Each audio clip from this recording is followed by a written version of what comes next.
Hey, what's up? This is Kevin from Kevin's BBQ Joints, and in this episode of BBQ City Guide, where I talk to a barbecue expert about where to go for barbecue in a specific city or region, I talked to Jim Auchmutey about Georgia. This one is super fantastic. We first get into his history and his background. His grandfather put on these large barbecues. We talk about those, and then his father's connection to barbecue, which leads us into Brunswick Stew, and there's a 5 or 10 minute portion of this on Brunswick Stew alone and the different types of Brunswick Stew, and then other things that are tied to Brunswick Stew within Georgia. We also talk about the Southern Foodways Alliance, which he is connected to, and all about the Southern Foodways Alliance and how important it is. And then we talk about Barbecue Nation Atlanta, which is an exhibition that's running through September, which he's connected to, and which leads us then to his book that's coming out this May called Smokelore, which is a short history of barbecue in America, which sounds fantastic. I did this interview at the end of last year, so a couple of the references that we make are referring to last year, but it's completely topical. And the one sad thing, though, is that Bee's Cracklin' in Atlanta burned down in the meantime, so we do talk about Bee's Cracklin' in Atlanta as well as a Savannah location as places to go, because he does give a list of barbecue spots to go in Georgia.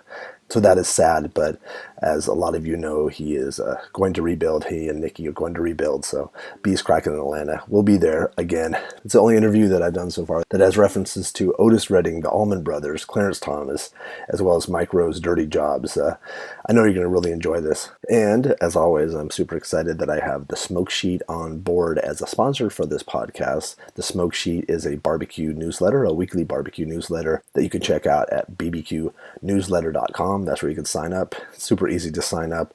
This is a collaboration of Sean Ludwig, who is NYC Barbecue, as well as Ryan Cooper, who is barbecue tourist. They travel around the country visiting barbecue joints, sampling things, writing about it, and this is a compilation of all of those efforts and their passion towards barbecue news. Every week on Wednesday, you'll be receiving a newsletter that you will read cover to cover. It covers barbecue events, ones that are coming up, so that way you don't miss out. It covers barbecue joint openings and closings and things within the barbecue world that you definitely need to know about, or if you're interested in barbecue, which I would assume you are because you're listening to this, you'll definitely find it a companion to the barbecue news you receive on a daily basis from whatever other source you were using. It's also great because there's links and write-ups with the latest podcasts and YouTube stuff, as well as a recipe of the week. It's chock full of information. The Smoke Sheet, again, is available at bbqnewsletter.com. That's bbqnewsletter.com. The Smoke Sheet, barbecue news worth consuming. And if you're liking these, I would appreciate it if you subscribe. That way you don't miss out on any of them. I'm putting out 1 or 2 per week at the minimum, as well as there's over 100 back episodes that I think on most podcast networks you have to subscribe, so that way you don't miss out on those and you have access to all of those. Also, I have a website at kevinsbbqjoints.com with links to my podcasts and all my YouTube stuff. And then also Abe Delgado, who has the I Crush Barbecue podcast, and myself. We put out a weekly list of all of the barbecue pop-ups and underground barbecue spots in Los Angeles. Try to make it as current as possible. It's growing like crazy, so you can check that out at kevinsbbqjoints.com as well. But thanks so much. Enjoy this. Well, my name's Jim Auchmutey. I'm a journalist from Atlanta. I was a reporter and editor at the Atlanta Journal-Constitution for about 30 years. And in the last half of my time there, I did a lot of food writing. In fact, me and the food editor at the Atlanta paper did a barbecue sauce cookbook in 1995, the Ultimate Barbecue Sauce Cookbook, which, as far as I know, was the first book that was ever devoted entirely to barbecue sauces and rubs and marinades and all that. Yeah, I think you're right. Yeah, and then there were a bunch of them right after that, it did pretty well. And then I'm kind of an expert on barbecue. And it's very much in my blood, both literally and figuratively. It is now. My grandfather was a noted pitmaster in northwest Georgia, in Bartow County, which is about 40, 50 miles northwest of Atlanta. I know that. He used to, back in the 30s, 40s, and early 50s, he used to cook community barbecues, sheriff's barbecues, various things. In my father's diary from those years when he was in college, he mentions about 12 or 14 times that his daddy was cooking barbecues. He's got some reference in there to about he cooked the sheriff's barbecue in Cartersville last week and they paid him $16.42. And wow. Wow. I guess it sounds like with that uneven number, it sounds like they passed the hat. It does, actually. That's true. But anyway, he was written up. I mean, this was actually a fairly family heirloom when I was growing up. My grandfather, Bob Auchmutey, was written up in the Saturday Evening Post.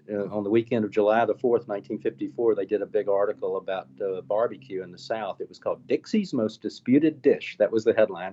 And they just happened to go to this big barbecue in Georgia, the Harley Farmers Club Barbecue, which had been going on for a century. And during the late 40s and 50s, my grandfather was the pitmaster there. Wow. And he was the first picture you see when you open up that spread is my grandfather overseeing the pits. Oh, that's crazy. That's really neat. Oh, no, it is very neat. And it also points out something. Well, I'll go ahead and talk a little bit about Georgia barbecue, and then I'll tell you a couple of more things about my connection to it and sort of my bona fides. Georgia barbecue absolutely does not. It isn't the first thing that people think of. You know, we have the shorthand way of thinking about barbecue in America now. For sure. People always talk about the 4 barbecue hotbeds: Texas, Kansas City, Memphis, and the Carolinas, particularly North Carolina. And those are all great barbecue places. There's no disparaging them. They are barbecue hotbeds. But it's a shorthand that was kind of invented by journalists like me, and it greatly oversimplifies things. For sure. As you well know, there's all sorts of barbecue all over America, lots of different specialties, not all just in the South and Texas. There's a lot of good barbecue outside the homeland regions. One of the reasons we think about those places as being barbecue hotbeds and don't think so much about a place like Georgia is because our sense of what barbecue is changed. Back when they wrote that article in 1954 for the Saturday Evening Post, people did not think of barbecue primarily as being something you cooked in your backyard or something even that you ate at restaurants. Barbecue back in those days was thought of as a big public event. Okay. It was something like the Harley Farmers Club that my grandfather was cooking. At that time in 1954, what really loomed in people's idea of barbecue was things like the big barbecue and Gone with the Wind, the 12 Oaks barbecue. That's very true. And George, political barbecues, political. And a lot of there's even I've seen articles like White House barbecues and Oh yeah, and Georgia back in those days, Georgia loomed much larger in the consciousness of barbecue because it was very associated with big event barbecues, political campaign barbecues, and the barbecue and Gone with the Wind, the barbecue that my grandfather was cooking at that was in the Saturday Evening Post. So if your idea of what a barbecue is a big event, I mean, the writer of that article in 54, he called Georgia the epicenter of American barbecue. Interesting. I don't think anybody would say that now, but it's not because barbecue is not still a real big deal in Georgia. It's really more because our sense of what barbecue is has evolved. So has there been any shift at all? People started to look at Georgia barbecue again in a different light? Or is it just, again, it's still that swath that people make that the 4 regions are for? Well, I mean, I would argue that when you talk about those 4 regions, what you're really overlooking is the extent to which the entire crescent of the Deep South is one big barbecue, particularly pork, hotbed. And if you focus on those 4 places, you do sort of disparage the great barbecue that's in Georgia. And there's great barbecue in Alabama. You certainly disparage. Oh, yeah. And South Carolina, people talk about South Carolina barbecue, but it sort of takes a second place to North Carolina barbecue in these discussions too. So I would say that really from the North Carolina Virginia line all the way across into Texas, with a time out for Louisiana probably, there's this one big southern pork barbecue hotbed, and should be considered. I mean, that's really the ancestral homeland of barbecue. Yeah, yeah. And Georgia's the buckle of that pork belly. It is the buckle. That's a great way to put it. And that's kind of why I like to do these, is because I feel like a lot of places are often overlooked when they're in Georgia. There are dozens, if not 100, barbecue spots that people can go out and search for and find and go off the beaten path and kind of see the history of barbecue. Was your father involved with barbecue at all? Oh yeah, my father was.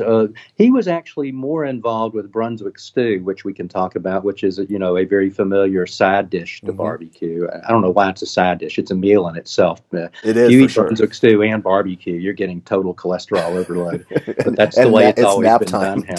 Yeah.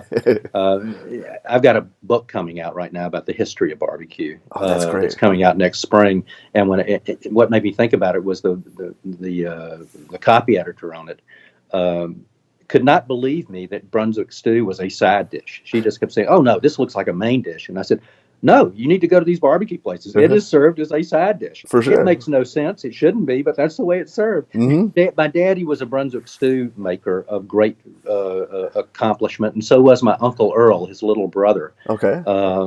They were, one of the things I did in the last 10 years of my life was sit there at my father's knee and learn how to make Brunswick Stew the way he made it, which is a very typical Piedmont, Georgia Brunswick Stew without a whole bunch of vegetables in it. It's mostly corn and tomatoes and actually more than pork. It's got pork, beef, and chicken in it. Brunswick Stew is different at different spots too, right? Like it's all kind of maybe family recipes. Is that sort of?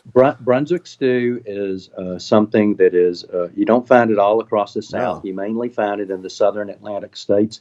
It's particularly associated with Virginia, North Carolina, and Georgia. Okay. And it's different in Virginia, which is probably where it originated because Virginia was settled earlier. It's made primarily with chicken. In North Carolina and Georgia, it's fairly similar. It's red. It's got a lot of tomatoes and corn in it. It's got all these different meats. The way we make it in my part of Georgia is it has a real cider vinegar twang to it. And we always put hot stuff in it too. And it can be really good. But when it's traditionally been served, which is at big barbecues during the summer, during the hot months, that's the worst time to have it actually, because it makes you to sweat like a pig. The best time to do it, what we do in my family, is we make it in the winter because it's a great hearty winter warm-up sort of thing. Brunswick Stew, a lot of people that are listening to this or watching this probably have never had it, and they maybe have just heard it in passing. So this is something, I'm glad you're explaining it. Brunswick Stew is a very distinctive thing, very identified with barbecue in Georgia, and there are different types of Brunswick Stew in Georgia. Down in South Georgia, a lot of them make it with whole hog heads and things like that, but we were never that grisly, being suburban Atlanta folks. It's one of these one-pot barbecue dishes that's very identified with Southern barbecue. You got Brunswick Stew in Virginia, North Carolina, and Georgia. You got barbecued hash in South Carolina, which is sort of made from pig offal, and people in South Carolina love that stuff. I'm not so crazy about it. I was judging a barbecue contest in the Carolinas one time, and they asked me if I wanted to help them out with judging hash. And I said, of course, I said yes, because I'll put anything into my mouth. But, after about 6 hashes, I was regretting it. Is it really rich? I haven't even had hash before. It's very rich, yeah. It's served over rice. Yeah. And it also, you find it in eastern Georgia and places that are, proximity to South Carolina. I've got my mother's folks are from the Augusta area, and they do hash there. Yeah. And so it's a way to use all the parts to be able to use the entire animal. And then there's there's a dish which I'm sure you've heard of called Burgoo, which is big in Kentucky, and it's a hunter's stew, kind of like Brunswick Stew, but it has its own lore and attachments in Kentucky, and it's very associated with big events up there. So there are these mysterious one-pot barbecue dishes that usually use things that are left over from the barbecue, that are very much part of the barbecue culture of the South. They have a lot of regional specificity to them. If you drive from Atlanta to Alabama, you get to about the Alabama line. It's kind of like the Brunswick Stew line. You don't find it west of there. That's so funny. Is Brunswick Stew something that people sell out of, or do they generally always have that? They probably ought to sell out of it sooner. It's usually something that they have. Okay. And it can be really, really good. And it's also funny. It plays a part in a lot of arguments. The people in Brunswick County, Virginia, I think that's the name of it. They claim to have invented Brunswick Stew. There's a historic marker there that I've taken a picture of. Oh, that's funny. People in North Carolina claim to have invented it. Brunswick, Georgia, down on the coast, also claims to have invented Brunswick Stew. And it's kind of a funny claim because they say that it was invented at a particular event in 1895, which is hilarious. Virginia was making it 100 years before that. But they've got a sign down there claiming, if there's a rest stop, I think, on I-95 in Columbus, in Brunswick, where they actually have an old rusty pot on a pedestal, like this is the official beginning of Brunswick Stew. And of course, everybody knows it isn't so, but it's fun. Oh, that's great. Actually, when I do visit the area, I'll take a picture and I'll text it to you. Or and you should visit that area because one of the very best barbecue places in Georgia and in the South, or really in the nation, is down there on St. Simon's Island, Southern Seoul. I've heard. I'm friends with those guys. Just through the internet. I've known those guys for forever, it seems. But I've always heard amazing things. I'd love to. I want to talk specifically about them too. So let's talk about Southern Foodways Alliance, because I'm curious. Okay. Did you create that? Are you one of the founders? Well, I'm listed as one of the founders, but that sounds more grandiose than what it should be. Okay. The driving forces for the Southern Foodways Alliance is an organization that's at the University of Mississippi in Oxford. They have an institute there called the Center for the Study of Southern Cultures, which is great. Anybody who's spent a lot of time writing about what the South is and trying to parse out what's Southern and what isn't and all the gnarly parts of our history, the Center for the Study of Southern Culture at Ole Miss is great. They have lots of people there who do precisely that, and I've quoted them a million times over the years. There was a young graduate student from Georgia who went to Ole Miss named John T. Edge, who had the idea for starting the Southern Foodways Alliance. Okay. And he hooked up with a person who had a similar name, John Edgerton, who was a really terrific food writer and really great guy who lived in Nashville, who had been trying to put together an organization like that for some time. Okay. They got together in the late 90s and basically summoned about 50 people from around the South. They were journalists, they were academics, they were people who were in the food business, chefs. It was a wide variety of people. And I got invited to the organizational meeting, which was held at the Southern Living magazine offices in Birmingham. Oh, that's so cool.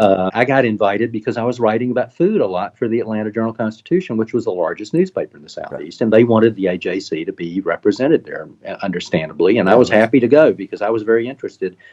I mean, it's a great organization. They have these, symposia every year. They have gatherings. They do barbecue trails, boudin trails in Louisiana, things like that. But the most valuable thing they do, which is what we all wanted them to concentrate on at that organizational meeting, was documenting the region's cuisine, documenting the people behind it, documenting our traditions. And so important. And also delving into all of the stories that are intertwined with it about our culture and about our politics and our history. No surprise to anybody that the food story in the South is intimately wrapped up with race. It is our central story, and that's something I've written about so many times over the years, and it's certainly a large part of the barbecue story. Yeah, and it's something that as much you don't want to just hide from that, because it's intertwined. It's part of the culture, and food is a huge part of that culture. But SFA, Southern Foodways Alliance, they have these big symposia at Ole Miss every fall, and they're really hot tickets. And they've been doing them now for almost 20 years. And the only food subject that they have done twice has been barbecue. Oh, really? They did it in 2002. And they did it again in 2012. In 2002, it was more like classic barbecue subjects. I was a speaker at the 2002 when I Oh, spoke I didn't know about that. barbecue and politics, Okay. which is a really rich subject. Very rich subject. And then in 2012, the focus was more sort of barbecue and the international community and sort of international currents with it. It was a more updated take on barbecue. But that tells you right there, barbecue is so central to the South's idea of itself, to its food culture, that it's the only food that's been dealt with twice at the SFA symposia. That's incredible. How, now, if someone wants to, it's because that's something that someone can just join or donate to, or is it something? Oh yeah, the SFA is a membership organization. Okay. You can go onto their website, which I don't know what it is, probably I'll, sfa.org. I'll I have a can't link. remember. I'll have a link to it. I think it And is that. yeah, you can join it, and they have all sorts of events. Their website is terrific. In this Oh, it's barbecue history that I've just finished writing, they were just a tremendous resource because they've got all these oral histories that have been done with pitmasters from the transplanted Mississippians in Chicago, the folks in Memphis, a lot of them in Central Texas. Great stories in Georgia and just all over the place. I think there's something like 100 oral histories that have to do with barbecue that you can just actually listen to or watch videos of on their website. Yeah, those are So fascinating. they've done exactly what we envisioned them doing when we organized it. Yeah, no, it's a great resource, and I'll put links to it. But I would love to go one year to the symposium, and it's a great primer to use for barbecue trips and jaunts. I've only been about 5 times. I've been to the 2 barbecue ones because it usually coincides with the family reunion that my family does up in the North Georgia mountains. So I haven't been to that many of them, but it's a really wonderful event. It's a very tough ticket when they put these, particularly the barbecue ones. The only way I got into the second barbecue one was that John T. held out a couple of tickets for me. That's nice. because I had spoken at the first one. That's why. Yeah. And they when they put them on sale in late July, I think it is, the beginning of August, they usually sell out like within an hour or so. I would imagine. Yeah. It's one of those things where you have to pay attention. They do a lot of other events too, though. But it's a great organization, and let me go ahead and tell you this a little bit of background too. The one of the reasons we're speaking is because I know a lot about barbecue and have all this connection to it. The Atlanta History Center, which is the really one of the finest history museums in America, it's the big history museum here in Atlanta. They had an idea about 10 years ago to do an exhibition about the history and culture of barbecue. And they asked me to be an advisor on it. And then I was asked to write the companion book. And then a little over a year ago, they asked me to be the guest curator for the exhibition. And so I am up to my jowls and barbecue with them. And that exhibition opened a few months ago at the History Center in Atlanta. It's really, I mean, I was involved with it, so I like it. But No, I've heard amazing things. It's a fun exhibition. I've walked Daniel Vaughn with Texas Monthly and a bunch of other folks through it. It's really good. It's going to be up through the end of through next September. It's going to be up for a long time, so it'll be up most of next year too. Yeah, I was sad. I thought I had missed out because I thought it was this September, and I thought, oh gosh, they extended it. It's going to be, I don't think it's coming down until about September 29th or something like that next year. It's called Barbecue Nation, which isn't, a little bit of a cliche name, but there it is. It's that okay. Works. And the book, and the reason I mention that is because the book I'm doing, which is going to be published, is going to come out next May. It's the companion book to the exhibition, but what it is it's an illustrated history of American barbecue, not just Southern barbecue. It's all about American barbecue. And the name, the University of Georgia Press is publishing it, and they didn't like the name Barbecue Nation. They thought it was a little bit too trite, and so they went with a pun that I had come up with some time ago. The official name of the book is Smokelore, A Short History of Barbecue in America. And you're not going to be able to see this, but this is a proof that I just got earlier this year of the title. That's great. No, people can see that. Is that okay? Can I show people that? Oh yeah, of course. As a matter of fact, I'm way overdue to put it on Facebook and say, "Hey, look, it's the cover of my book." That is great. I'll promote the heck out of that. That's so neat. But it's coming out next May, and it's about 60,000 words of text and about 210 images. And some recipes, like about 20 recipes, mostly illustrative, historic type recipes. but the illustrations are, which was a lot of the work of the book, are they're like Library of Congress things. They're old restaurant matchbooks, menus. One of the richest sources was cookbook covers from the 50s, which are really fun. Oh, but one of the richest sources was like advertisements from the 40s and 50s and 60s in the magazines, which is the period when barbecue is starting to really go national and get into the backyard. And you see a lot of ads. Some of those are just hilarious.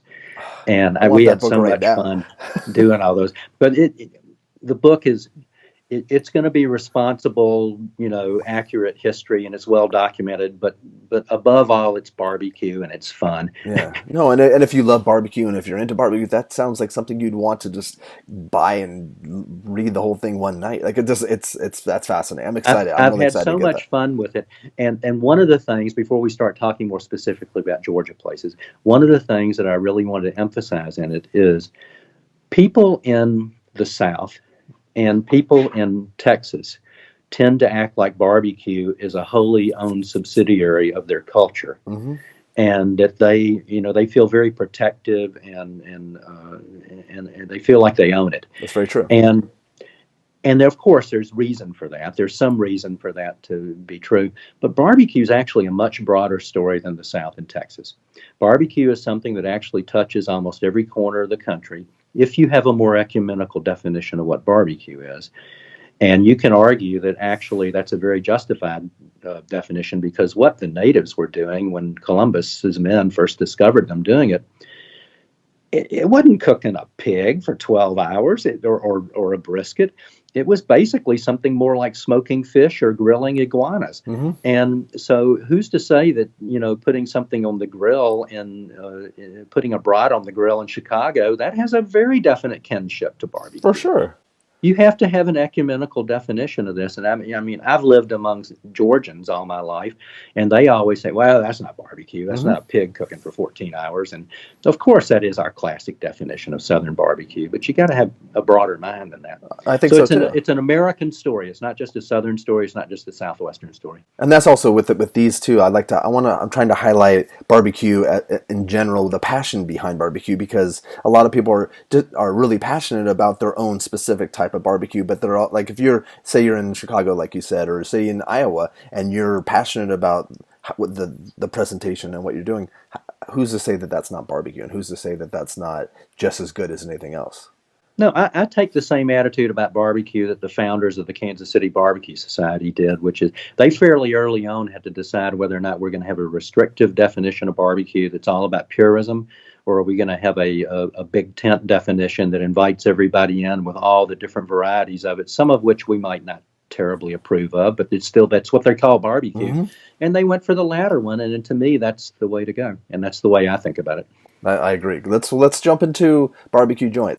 Okay, well let's talk about the Atlanta area first, because Atlanta, when I first started writing about barbecue maybe 25 years ago, I don't think Atlanta had that many good barbecue places. We had some old traditional places that everybody talked about, but there really weren't that many places that were great.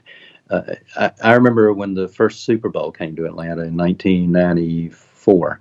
I had to write a little thing for the Journal-Constitution about which 10 barbecue places in Atlanta should you go to, and I had trouble finding 10 that I could really vouch for. Wow. and to out-of-towners, because really we were kind of tired. What's happened in the last 25 years is what's happened in Dallas and Brooklyn and a bunch of other places, is that there's been a real rebirth of craft barbecue and really good, interesting barbecue places. And that's happened hugely in Atlanta, hugely. To a large extent. Yeah. So most of the really good barbecue places in Atlanta have opened in the last 10 or 12 years. Okay. So among the ones that I like are, there's one that's actually a guy from Savannah, Brian Furman. In Savannah, he opened up a place down there that's a traditional sort of coastal South Carolina and coastal Georgia whole hog place. It's called B's Cracklin', letter B, apostrophe S. He opened up a place, an outpost in Atlanta a couple of years ago, and now this is his base of operations, and it's real good. And it's whole It's real hog, right? good. Isn't he doing? It's whole hog. It is whole hog. One of the things, one of the things that bedevils people talking about barbecue in Georgia is that Georgia really is a crossroads state, and Atlanta is the epitome of a crossroads place. Okay. Atlanta is full of people who moved here from elsewhere in the South. So you get a lot of barbecue places in Atlanta that are very good, where they will say it's Texas style or it's Carolina style. There is actually an inherent Georgia style, but most people, it's not as good a marketing thing as saying it's a Texas or Carolina style. That's true. Or Memphis ribs, or whatever. But B's Crackling in Northwest Atlanta is really good. Yeah, I've heard it, and it's him and his wife Nikki. Another place that's gotten a lot of attention that I think is really terrific is Heirloom Market Barbecue. They are on the Chattahoochee River. Okay. Just not too far from B's, actually, only about maybe 4 or 5 miles as the crow flies. Oh, that's great to know. Okay. Yeah, and they're in a little storefront. I think it's we used to have here, one of the convenience store chains was called Magic Market, and back when I was growing up, they would have little Wishbone fried chicken places next to them. And I'm looking at it, looks like it's the Wishbone and Magic Market thing that's been turned into the barbecue place. I think that's interesting. What it was Originally. Oh, that's really and anyway, Heirloom Market Barbecue is run by this couple who he's a Southerner. I think he's from Tennessee, and she is Korean, his wife. Mm-hmm. And she used to be a pop star, a K-pop star in Korea. Oh, I didn't know that. Oh yeah, you can. I knew they had Korean influences, but oh wow, that's so neat. And then after her career sort of started to cool off, she went to culinary school, and that's where she met her husband, Cody. And they run this barbecue place that's in this little hole in the wall up there that always has a line coming out the door, and there's hardly anywhere to eat there. You have to pretty much get takeout, or the trick I know is that you can go down about a half a mile. There's an apartment complex, a condo complex that's on the Chattahoochee River. That it used to be a swinging singles place. In fact, if you've ever seen the Tom Hanks Leonardo DiCaprio movie Catch Me If You Can, yeah. There's a whole sequence in there where he's impersonating a doctor in Atlanta, mm-hmm. and I think he's hanging out with a really lovely young Amy Adams, and they're the place where they're hanging out, and all the single they got 2 or 3 scenes where there are these singles parties going on. It's this place. It used to be called the Riverbend Apartments. Oh, that's but funny. There's in the old recreation center where Leo and Amy would have been partying. It's a coffee place now. It's called the Chattahoochee Coffee Company. And what you do, it's a gated community, but what you do is you get your barbecue at Heirloom. Okay. You drive down to this place. You go up to the gate. You tell them you're going to get coffee. They buzz you in because a lot of, everybody come from outside to go into this coffee place. You go down there. You park at the coffee place. You take your barbecue down to the Chattahoochee, which is just a few steps away there. And you're at this wonderful place where there are some rapids, and people are usually out there kayaking if it's a decent time of year. You can eat your barbecue watching people kayaking by on the Chattahoochee. And then, because you're probably feeling guilty about having lied about going to the coffee place, afterwards, if you feel like it, you go and get you a latte. That is a great tip. Oh, I want to do that tomorrow. No, it's really not. Well, you that's don't really want to neat. do it right now because it's kind of cold in Atlanta today. Yeah, that's fine. We had our first freeze this morning. Okay. Wow. But during the shoulder seasons in particular, that's a great place to do it. But their barbecue is really good. It's a very good traditional Southern pork. But what really makes theirs memorable is that they have a Korean influenced slaw that goes with it. They have a slaw that it's a couple of steps in the direction of kimchi. It's got some heat to it, and it makes slaws. Slaw. I didn't grow up eating it this way, but I love the way they do barbecue in Memphis and Carolina with slaw. Yeah. Slaw is so good on a barbecue sandwich, and this kimchi slaw is particularly good with it. And they've been around for a good amount of time. It seems like I've heard great things for like 10 years or so. Well, I don't know if they've been there 10 years. It's probably between 5 and 10 years. Okay. But they've gotten a lot of attention, and I certainly pay them some attention in my book too, because I think they're so important to show sort of invigorating international influence Without on a doubt, traditional yeah. barbecue methods. Definitely. But they're really good. There's a couple of Texas guys in town called Fox Brothers. That's a really good barbecue place. The problem is you can never park there, and Why is that? they're they're probably the most popular barbecue place in Georgia. Okay. And I think they have the barbecue concession at the new Atlanta Braves baseball stadium, too. I think you're right. I think I did see something like that. Yeah, right. And they're really, really good. But they're so popular. They're in a place in an in-town neighborhood, Inman Park, where the parking's really limited and people have to park on the street. And there have been skirmishes between them and the neighbors. So it's if you can find a parking place, it's a great place to go to. But Fox Brothers is one of the finest in town. But they do have brisket on their menu too, right? It's not just. Oh yeah. But they do lots of different things. Yeah. And they're very, very. They don't. I think they might have a couple of gas hybrid cookers that they use for certain things, but for the most part, they're doing all wood, as is Bees and Heirloom. Gotcha. And I just did an article about this whole question of gas versus wood for Atlanta Magazine. Okay. And it's funny because I'm all for all wood, and I think some of the best barbecue you get is on wood. But the gas hybrid smokers, if the right people are using them and use the wood properly, it can be great. And some of the best places I know. Joe's Kansas City, and Kansas City uses gas hybrid cookers, and that's about the best pork barbecue sandwich I've ever had. It just depends on the expertise and intention of the person using it. Exactly. It's the person that gets it and just decides, I'm just going to put my meat in and not pay attention and not care, and that's the person that's not doing a good job. But if you have the expertise, like you said, you could put out fine product. Well, and there's a place in Northwest Atlanta that's fairly new. It's been about 3 years. It's called Das BBQ, like a German word, DAS. I've seen the name. I don't know much about it. It's really good. It's really good. Okay. It's really good.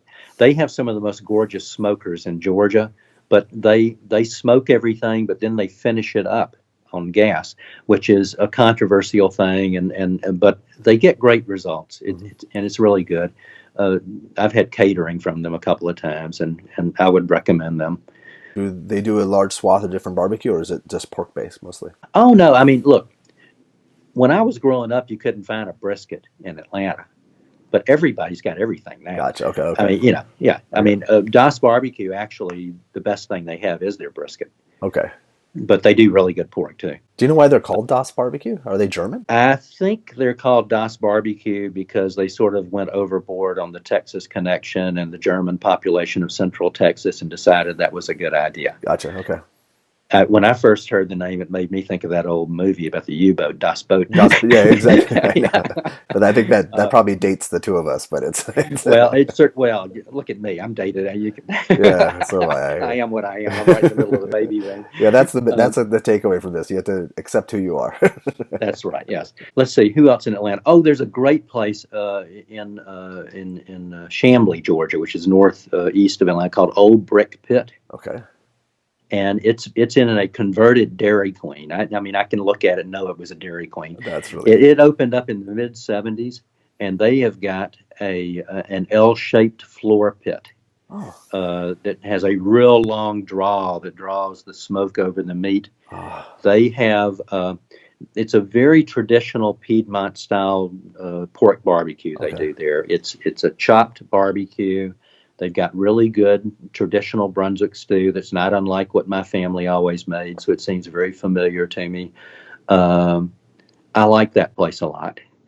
And one of the reasons I like it is when they built their pit in the mid-'70s, they based it on the oldest barbecue pit in Georgia.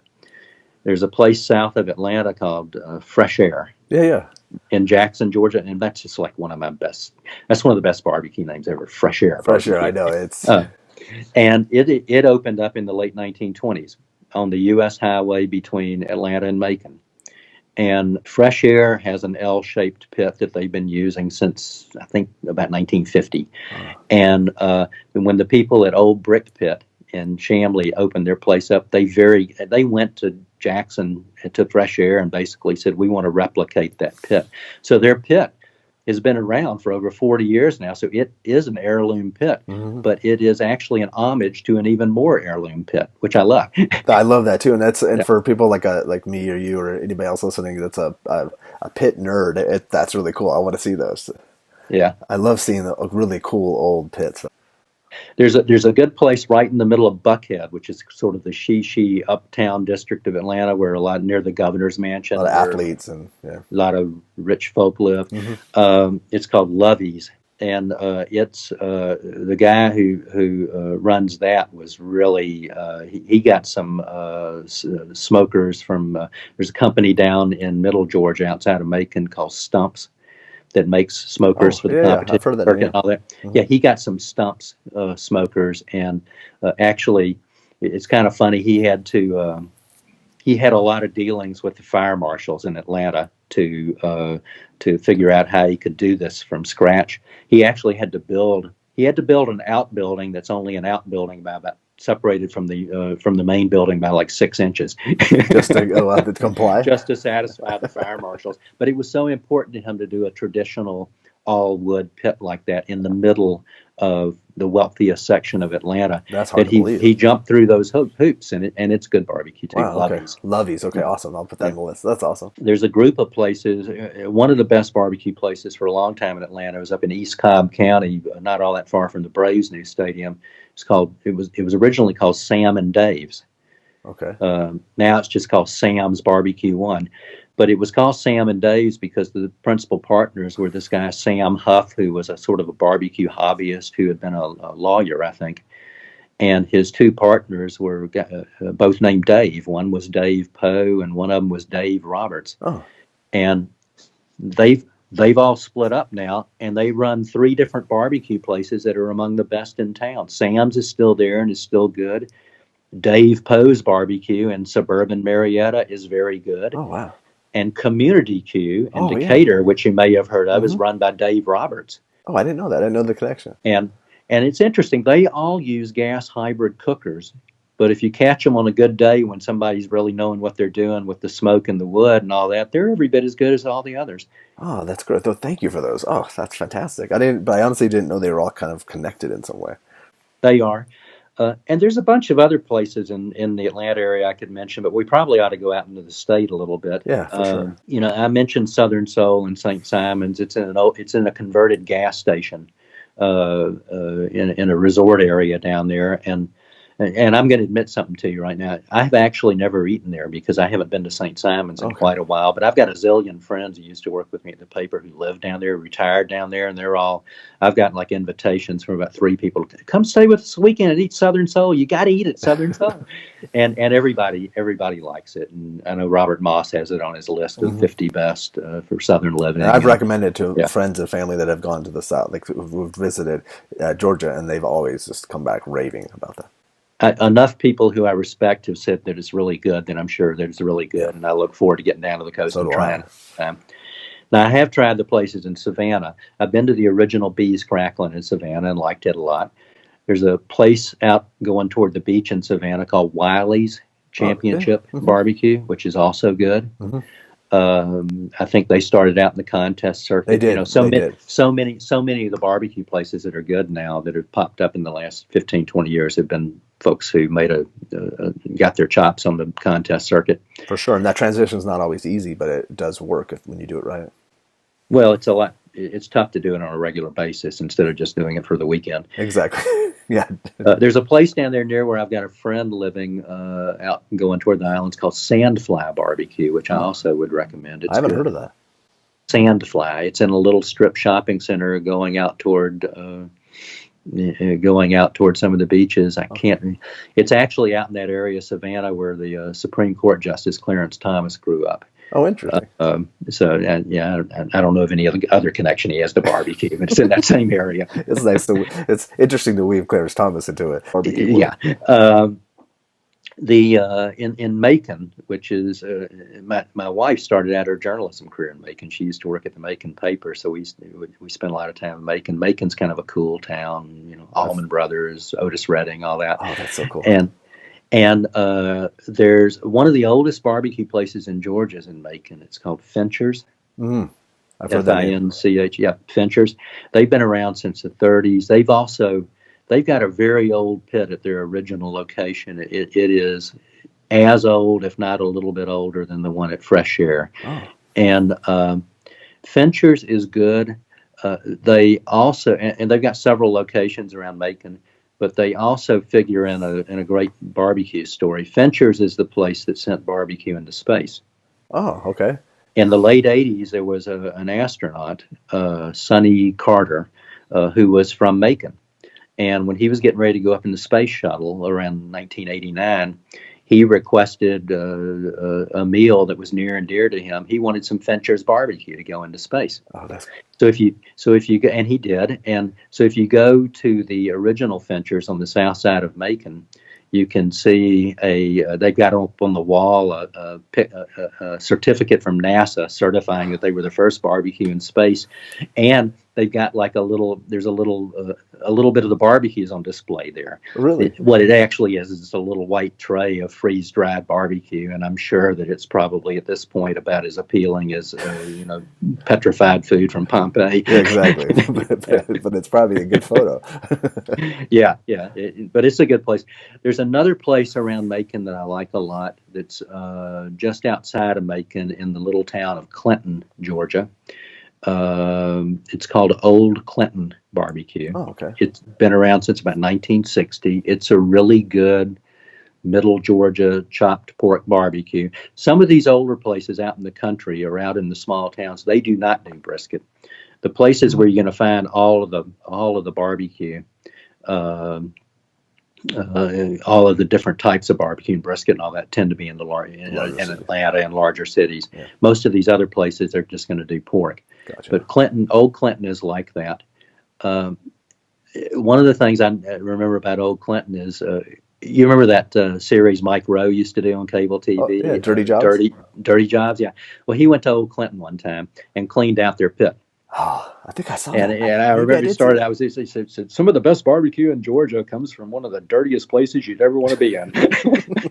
And he got in there, and it was it's a great thing to watch on YouTube because, we don't really want to think about all the dripping grease and the grease fires and all that kind of stuff. But, smoking pigs in one place for a long time is a dirty thing, and you got to clean it out. Dealing with fire and smoke, for sure. Oh, yeah. So I like Old Clinton. I mentioned Fresh Air in Jackson. They've been around since 1929. It is one of my very favorite barbecue places in Georgia.